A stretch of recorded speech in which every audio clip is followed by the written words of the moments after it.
I swear to God, I'm going to keep bricking myself until the end of the season at this rate.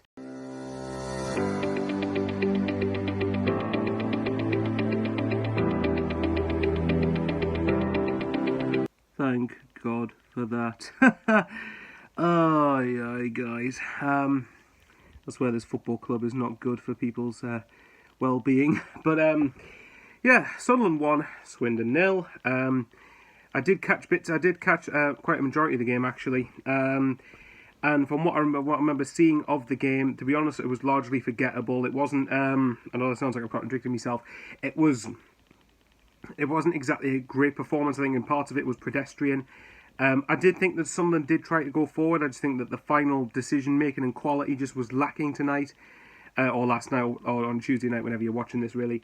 But the longer it was going on at 0-0, I was starting to get really anxious because I thought, right, okay, this is an opportunity to close the gap to the top two, and we haven't. And before Charlie Wyke scored, I said we're not taking it, and I just thought, no, it's another chance missed.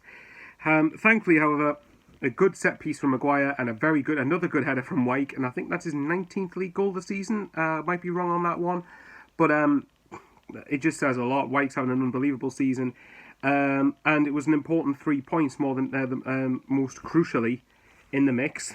It was good to. I did say that this game and the Rochdale game, we still need to go and beat Rochdale for me. If we beat Rochdale, then I can say the Crewe point is a crucial one anyway. But I did say on SCFC Fan TV at the weekend, time will tell whether that point against Crewe is a good one or not. Obviously, in that game on its own in isolation, drawing 2-2 at Crewe, just with the performance being that bad, and scoring 2 worldies, in itself on its own is a good point. But what I mean is, in the sequence of games we have, if we followed it up with 2 wins against Swindon and Rochdale, then I say, yes, okay, fine, forget Crewe, move on. We've obviously got to keep going. I'm still not getting carried away. I know people might think that's being negative, but Sunderland have worn me down to the point where I'm kind of waiting for the mess up. I'm waiting for the cock up.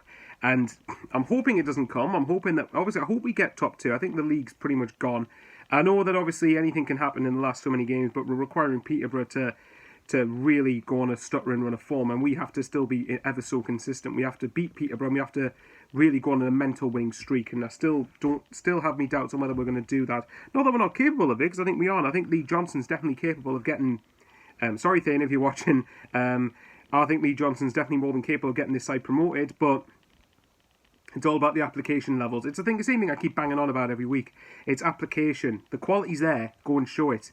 But look, it's an important 3 points. Like I said, I know Hull beat Rochdale, which fine, you expected. Doncaster beat Portsmouth, which in some ways is a good result for us, as long as Doncaster drop points in their games in hand. We've just got to keep winning ourselves. Obviously, if we're going to use one argument that, we're worried about Doncaster having 2 games in hand on us, well then, Hull should be worried about us having games in hand on them. So, games in hand I'm trying to avoid looking at, because we've been in this situation before ourselves in League One in the first season and we didn't take advantage of them. So when we get to those games in hand, we've got to make sure we take advantage of them and win both of them ideally.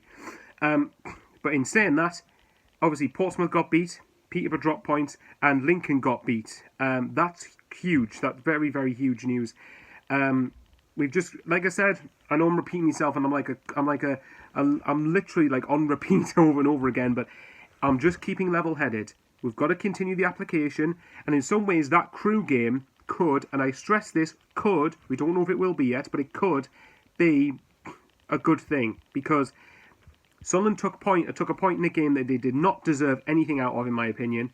Despite, I know people have said the 2 quality goals were enough to get a point, but I just think we were outfought, outplayed, outbattled for 75 minutes, and I'm hoping that will be a reminder to the lads, do not get complacent. But we were still left on enough of a high to set us up for the game against Swindon, and thankfully we won it. Now, hopefully this in turn sets up the weekend, and hopefully we get 3 points against Rochdale, which will then in turn, obviously, set us up nicely going into that Pompey game, which is huge, but we've got Rochdale to deal with first. Look, like I said, the next 2 games, if you can win the next 2 games, and then you're in really good form going into the final.